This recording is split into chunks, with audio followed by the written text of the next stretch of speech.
Welcome to Empire Reimagined, Power and Politics in the 21st Century. I'm Kaede, and today we're pivoting our analytical lens eastward to examine what may be the most sophisticated imperial project of our century, one that comes not with tanks and troops, but contracts and construction crews. The Dragon's Reach, China's economic and maritime power play, explores how Beijing has masterfully rewritten the imperial playbook for the 21st century, deploying financial instruments rather than military formations as its primary weapons of global influence.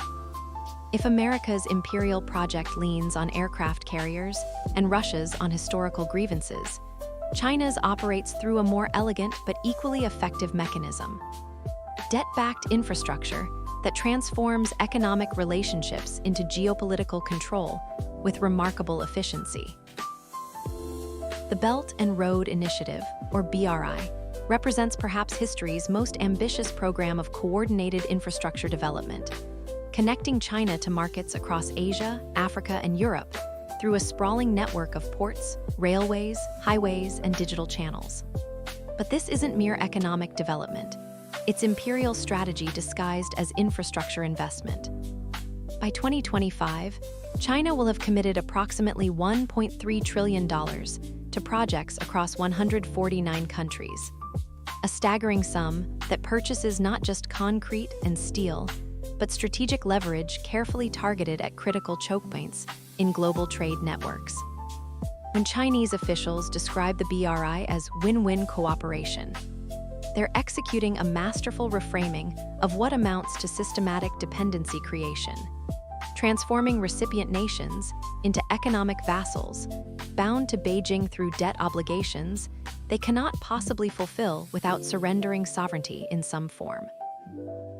Unlike traditional imperial projects that extract resources directly through territorial occupation, China's approach operates through what economists term debt trap diplomacy: the strategic use of unsustainable loans for infrastructure projects that virtually guarantee the debtor nation will default, forcing concessions that serve China's long-term strategic interests. This approach perfectly illustrates how modern imperialism has evolved from crude territorial conquest to sophisticated financial entanglement, achieving the same fundamental outcome of resource extraction and strategic control, while maintaining plausible deniability about imperial intentions.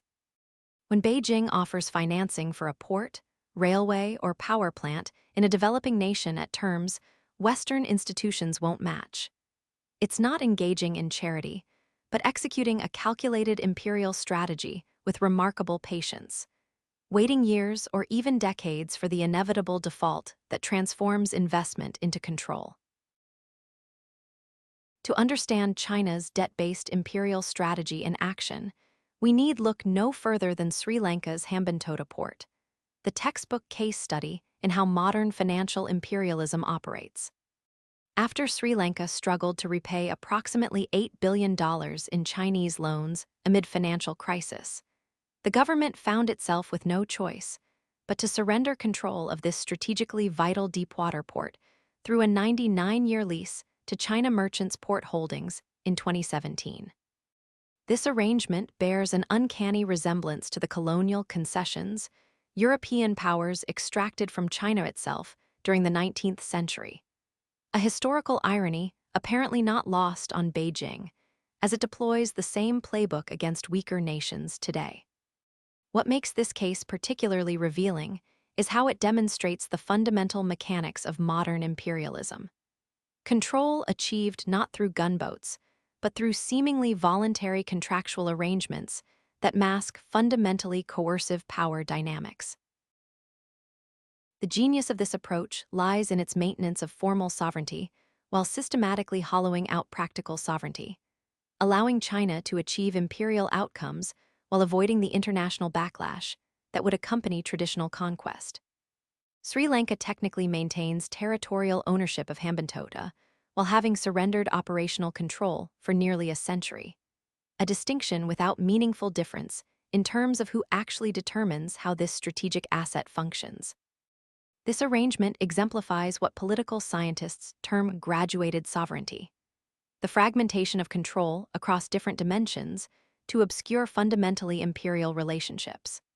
When Chinese officials and Western analysts alike describe such arrangements as commercial transactions, rather than imperial acquisitions, they're participating in a sophisticated linguistic operation that conceals power realities beneath market terminology. The Hambantota case also reveals the carefully calculated nature of China's imperial strategy through project selection and financing terms.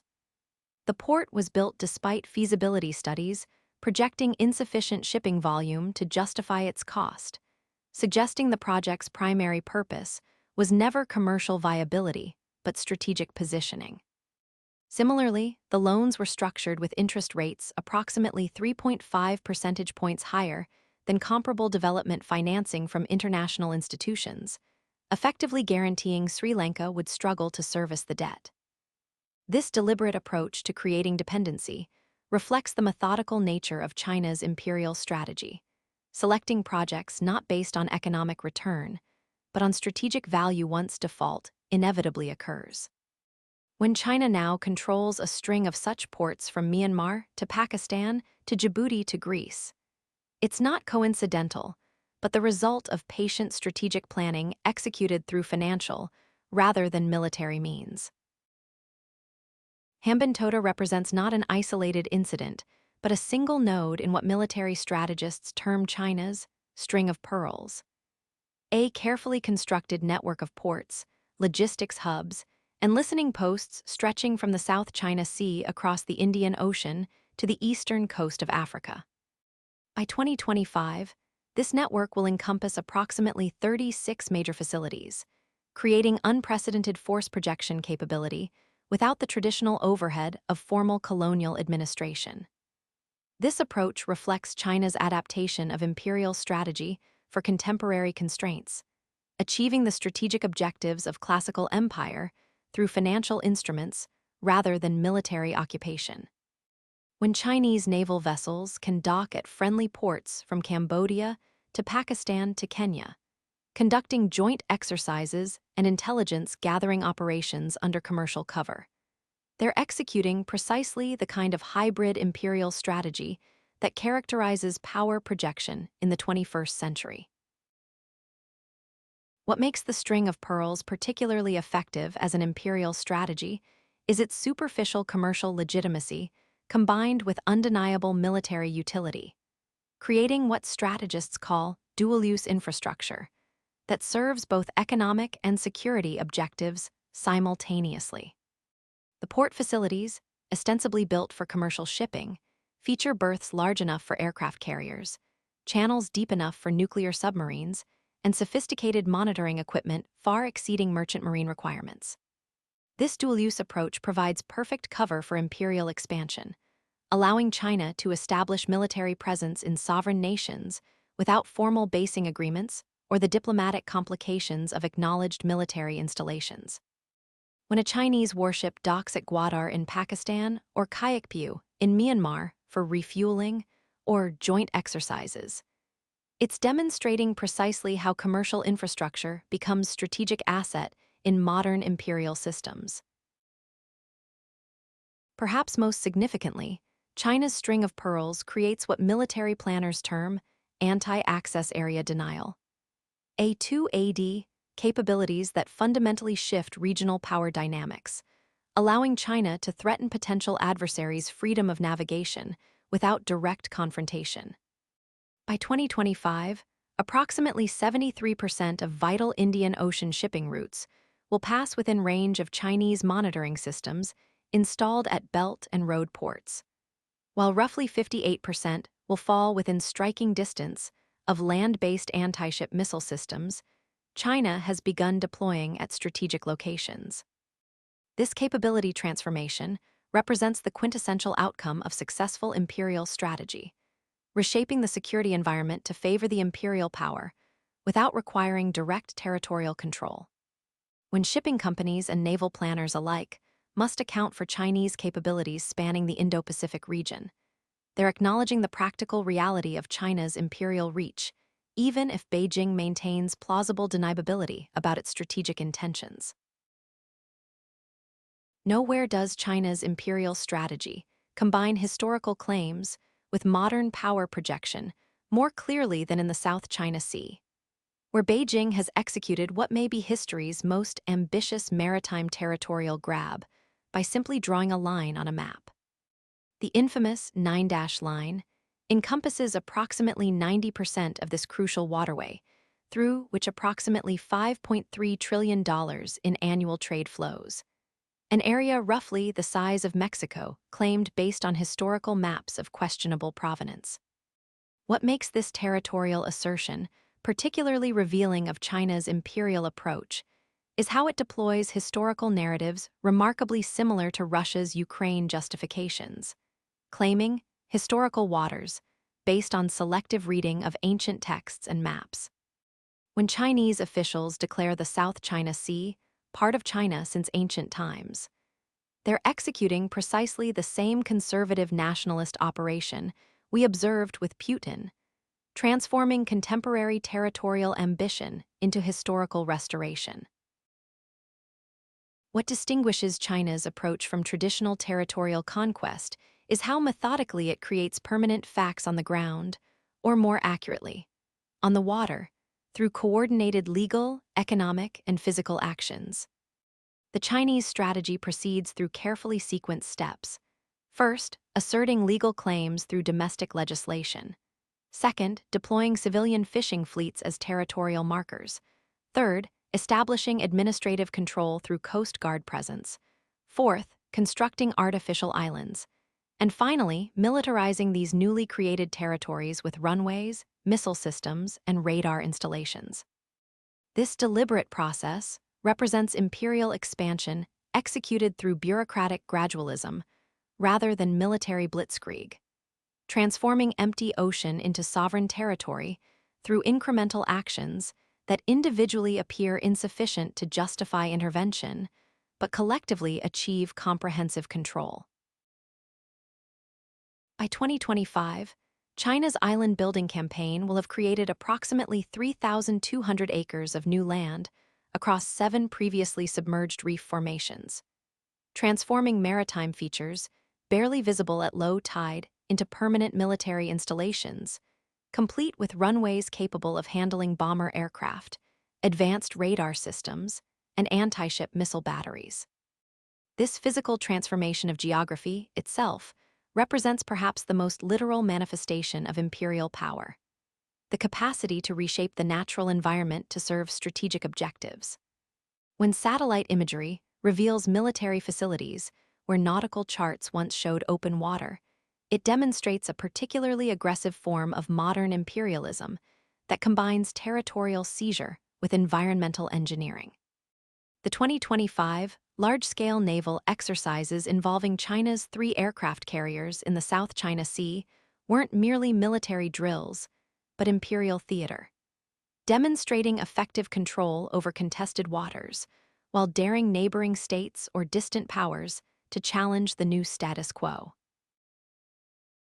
A particularly innovative aspect of China's maritime imperial strategy lies in its deployment of what security analysts term the maritime militia, a pseudo-civilian force of fishing vessels that serves as the vanguard of territorial expansion while maintaining plausible deniability about state direction. By 2025, this fleet will encompass approximately 700 purpose-built vessels designed for extended operations in disputed waters, creating what military planners call a gray zone capability that operates below the threshold of conventional military confrontation. The genius of this approach lies in how it transforms seemingly civilian actors into instruments of imperial policy, using fishing boats to establish presence, block access to rivals, and create jurisdictional facts while avoiding the escalation risks associated with naval deployments.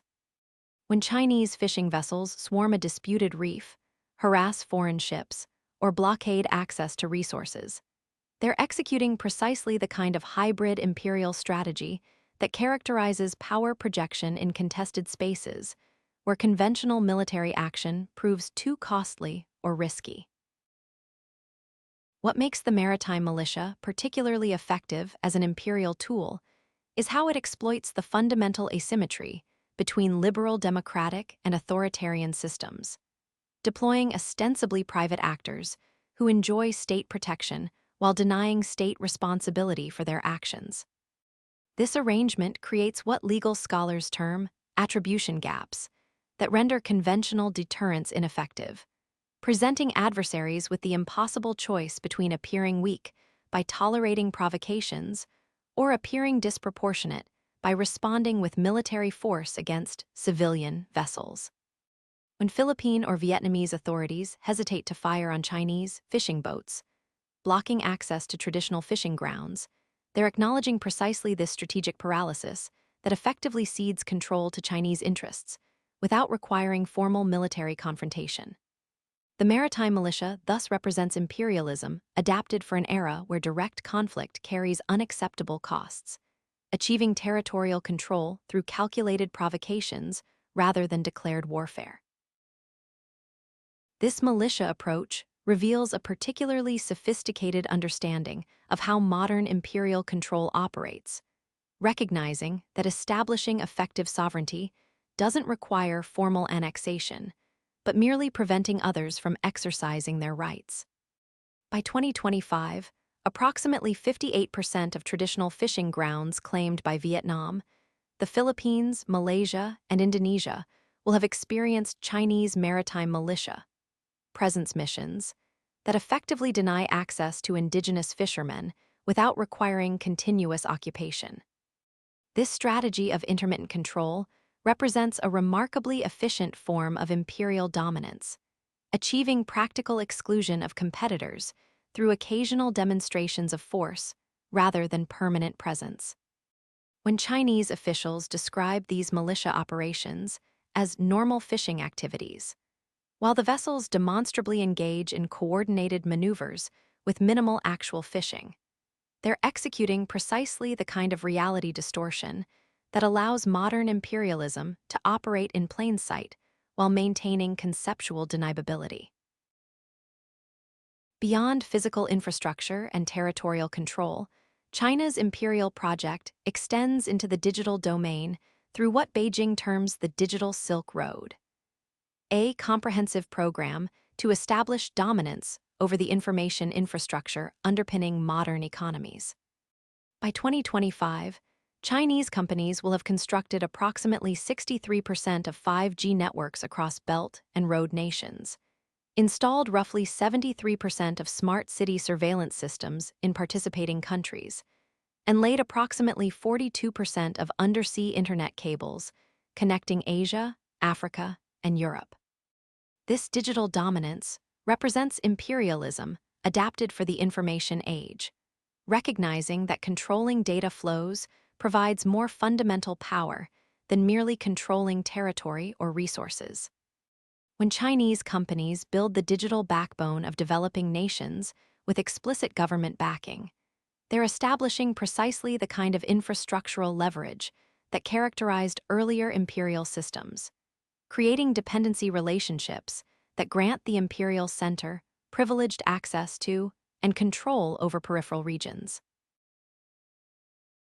What makes the Digital Silk Road particularly effective as an imperial strategy is how it exploits the asymmetric expertise between China and developing nations, providing seemingly essential technological modernization that simultaneously creates unprecedented vulnerability to Chinese influence.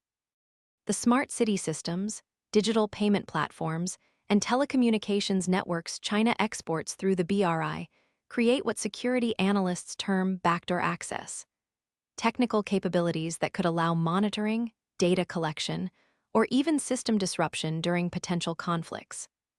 This architectural control represents perhaps the most sophisticated form of modern imperialism, establishing dominance not through visible occupation, but through invisible technical capabilities embedded in seemingly benign civilian infrastructure. When Chinese telecommunications firms install equipment in 57 countries while facing restrictions in Western nations over security concerns, it reveals the bifurcated nature of global digital architecture along imperial lines. With technological sovereignty, increasingly aligned with geopolitical orientation. Beyond mere technical control, China's digital imperialism operates through what information security experts term surveillance capitalism with authoritarian characteristics, exporting not just technology, but governance models that normalize state access to citizen data. By 2025, approximately 38 countries will have implemented Chinese-supplied surveillance systems explicitly modeled on Beijing's domestic monitoring apparatus, often accompanied by legal frameworks drafted with Chinese assistance that grant authorities expanded monitoring powers. This governance export represents perhaps the most consequential aspect of digital imperialism, transforming not just technological infrastructure, but political relationships between states and citizens across multiple continents. When Uganda, Kenya, or Uzbekistan implement Chinese-supplied facial recognition systems with minimal privacy protections, they're importing not just cameras and software, but fundamentally authoritarian conceptions of the relationship between individuals and state power, creating what political scientists term digital authoritarianism that serves both local elite interests and Chinese strategic objectives. China's approach to Taiwan represents perhaps the most sophisticated application of economic imperialism in modern geopolitics, systematically using trade dependence, market access, and investment flows to achieve strategic objectives without military confrontation. By 2025, Taiwan's economic integration with mainland China will have reached unprecedented levels, with approximately 42% of Taiwan's exports flowing to China and Hong Kong, while Chinese entities control roughly 17% of Taiwan's productive assets through direct and indirect investment. This economic entanglement creates what strategists term weaponized interdependence, the ability to leverage economic relationships for political leverage without firing a shot. When China temporarily suspended imports of Taiwanese pineapples in 2021, causing prices to collapse 70% overnight, it demonstrated precisely this capacity to inflict targeted economic pain as political punishment, a capability that grows more potent as integration deepens. What makes this economic approach particularly effective as an imperial strategy is how it systematically hollows out practical sovereignty while leaving formal independence temporarily intact, creating what political economists term dependent autonomy, where nominal freedom masks fundamental constraint. Taiwan theoretically maintains its own government, military, and diplomatic relationships, however limited, while becoming increasingly unable to resist Chinese economic pressure due to market dependency. This arrangement represents a particularly elegant form of modern imperialism, achieving the practical benefits of control while avoiding the international backlash and military costs associated with forcible unification.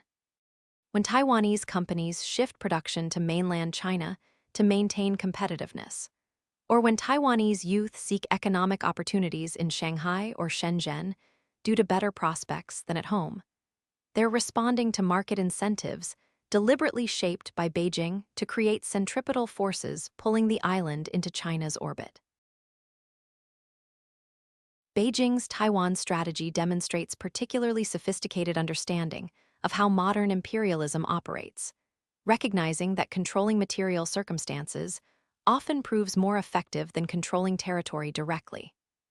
Rather than risking international condemnation and potential military confrontation through invasion, China has methodically constructed economic leverage that makes formal independence increasingly irrelevant in practical terms.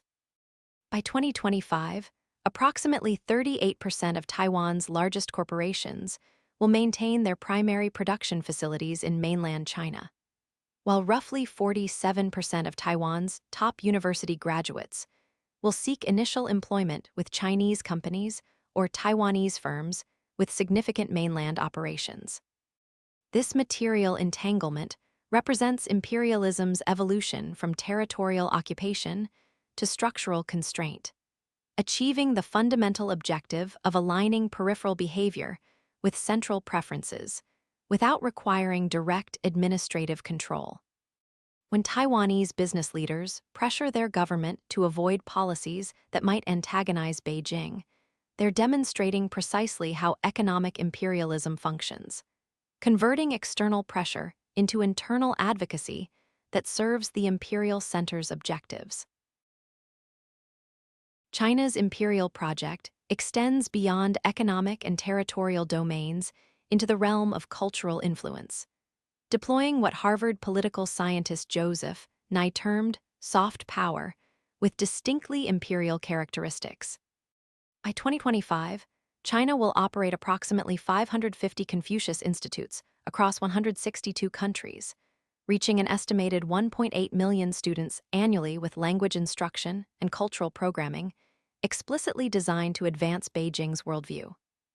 Similarly, Chinese media conglomerates will have established presence in 83 countries, broadcasting content in 64 languages through roughly 320 overseas outlets. This cultural projection represents imperialism's adaptation to an information-saturated environment, recognizing that controlling narratives often proves as valuable as controlling territory.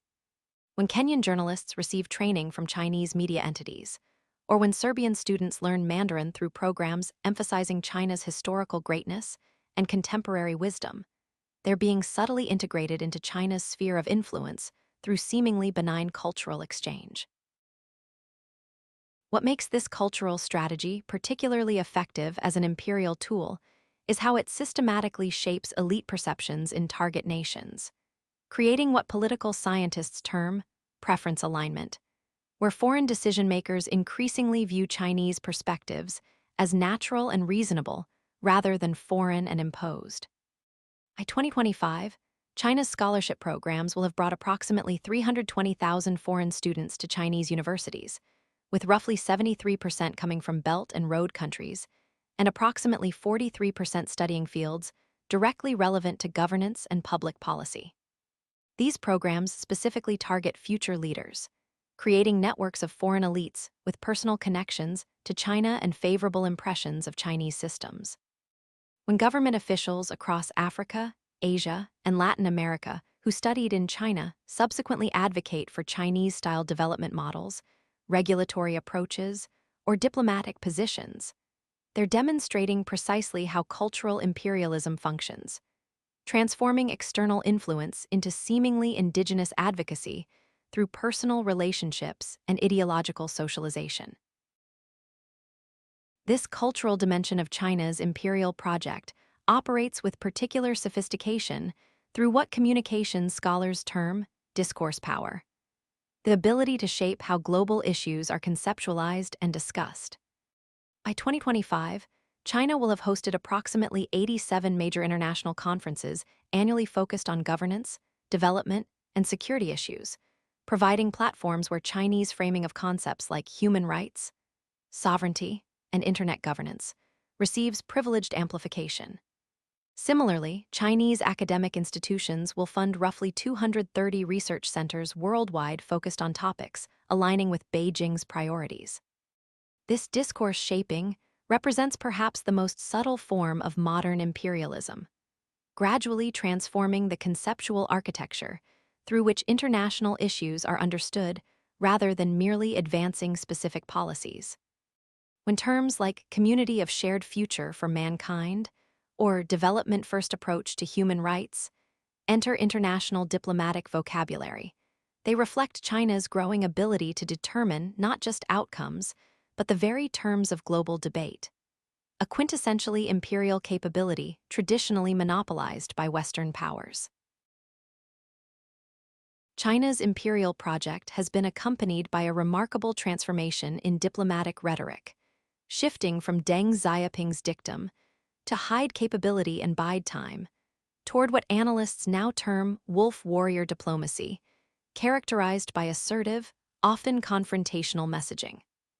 By 2025, this approach will have become fully institutionalized, with Chinese diplomats issuing approximately 840 statements annually that explicitly challenge Western narratives, reject criticism of Chinese policies, or assert China's right to determine international norms in its sphere of influence.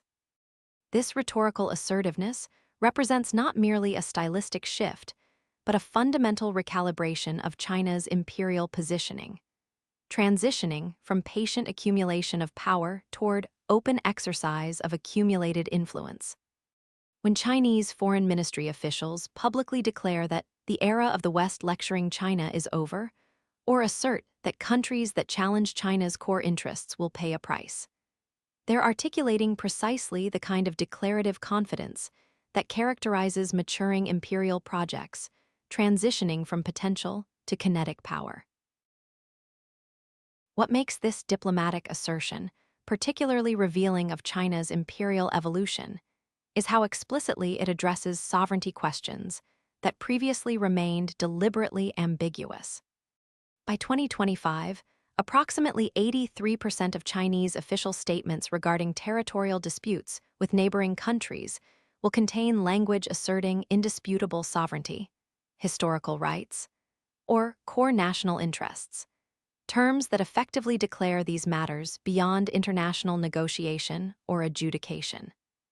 This sovereignty absolutism represents a classic characteristic of maturing imperial systems, transitioning from engagement with international norms toward assertion of exceptional status outside normal constraints.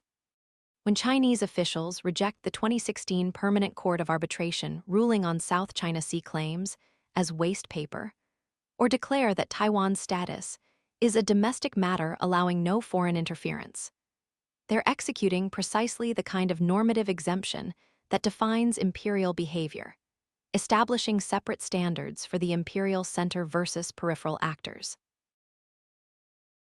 Perhaps most significantly, China's wolf warrior diplomacy reflects a sophisticated understanding of how imperial communication functions in the social media era, recognizing that provocative messaging serves both external and internal objectives simultaneously.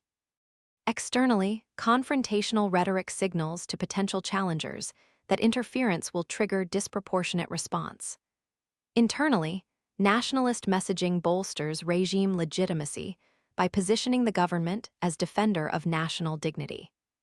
By 2025, Chinese diplomatic social media accounts will generate approximately 87,000 posts annually across major platforms, reaching an estimated global audience of 1.2 billion users, with messaging that simultaneously projects strength abroad while cultivating nationalism at home. This dual-purpose communication strategy represents modern imperialism's adaptation to information environments, where domestic and international audiences can no longer be neatly separated, using the same assertive messaging to deter external challenges while consolidating internal support.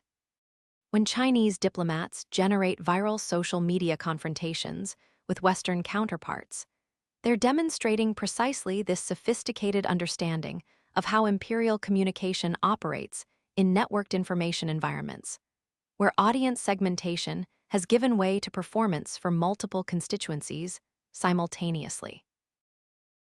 As we conclude our examination of China's imperial project, several key insights emerge that help us understand how Beijing has fundamentally reimagined imperial strategy for the 21st century. First, China's approach operates primarily through financial entanglement rather than military occupation, creating what economists term debt colonialism, where sovereign nations surrender strategic assets and policy autonomy in exchange for desperately needed infrastructure investment. This approach proves remarkably efficient compared to traditional imperialism, achieving comparable leverage without the overhead costs and international backlash associated with direct territorial control. When developing nations find themselves unable to repay Chinese loans and subsequently surrender ports, mines, or power plants through debt equity swaps, they're demonstrating precisely how financial imperialism functions, transforming temporary liquidity problems into permanent sovereign losses with strategic implications extending far beyond economics. Second, China's imperial project operates through systematic infrastructure control rather than territorial annexation, recognizing that dominating the physical and digital systems connecting nations provides more fundamental leverage than merely redrawing borders. This approach represents imperialism adapted for an interconnected world, focusing on controlling flows rather than spaces as the primary mechanism of influence. When China constructs and operates ports, railways, power grids, and telecommunications networks across multiple continents, it's creating precisely the kind of infrastructural dominance that defines modern imperial relationships, establishing control points throughout global systems that grant disproportionate influence without requiring formal sovereignty claims. Particularly notable is how this approach spans both physical and digital domains, recognizing that controlling data flows through fiber optic cables, and 5G networks provides comparable strategic advantage to controlling physical trade through ports and railways. Finally, China's imperial strategy demonstrates remarkable patience, operating on timescales measured in decades rather than electoral cycles, allowing incremental actions to accumulate into comprehensive transformation. This strategic patience represents perhaps the most significant advantage of authoritarian systems in imperial competition: the ability to maintain consistent direction despite short-term setbacks or international criticism. When China continues island building in the South China Sea despite international censure, or maintains belt and road investments despite accusations of debt trap diplomacy, it's demonstrating precisely this capacity for long-term strategic consistency that characterizes successful imperial projects. The fundamental challenge China's approach poses to liberal democracies lies in this temporal asymmetry. Imperial strategy operating on timeframes that exceed democratic attention spans, allowing gradual changes to accumulate until resistance becomes effectively impossible. Recognizing these patterns requires not merely analyzing specific Chinese actions, but understanding the comprehensive imperial logic connecting seemingly disparate initiatives across economic, territorial, digital, and cultural domains.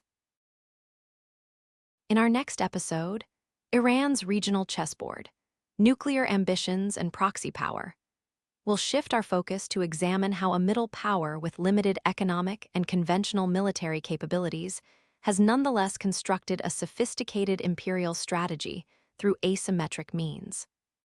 By 2025, Iran will have accumulated approximately 275 kilograms of near-weapons-grade uranium, while simultaneously expanding its network of proxy forces across at least 6 countries, demonstrating how religious ideology, strategic patience, and targeted violence can substitute for traditional power resources in imperial projects. When we examine how Tehran has methodically extended influence from the Persian Gulf to the Mediterranean, despite crushing sanctions and international isolation, we'll gain crucial insights into how imperial ambition manifests in contexts where conventional strength remains constrained. This exploration will further develop our understanding of how conservative nationalism, in Iran's case, expressed through revolutionary Shia ideology, provides both justification and direction for imperial projects across dramatically different political systems. For citizens and policymakers alike, recognizing these imperial dynamics proves essential not to demonize particular nations, but to understand the structural forces shaping our world. China's approach demonstrates how imperial behavior adapts to contemporary constraints, operating through infrastructure investment rather than military conquest, debt leverage rather than direct occupation, standard setting rather than formal colonization. This adaptation reveals both the resilience of imperial logic across historical contexts and its capacity for innovation in response to changing circumstances. When we observe China's activities in the South China Sea, along the digital Silk Road, or across the Belt and Road Initiative, we're witnessing not aberrant behavior, but the latest manifestation of humanity's oldest political pattern: the organization of power across space through systems that extract resources and project influence from center to periphery. Understanding this pattern represents the first step toward engaging with it effectively, whether through resistance, accommodation, or efforts to construct genuinely post-imperial alternatives. I'm Kaede, and I hope you'll join us next time as we continue our exploration of Empire Reimagined, Power and Politics in the 21st Century.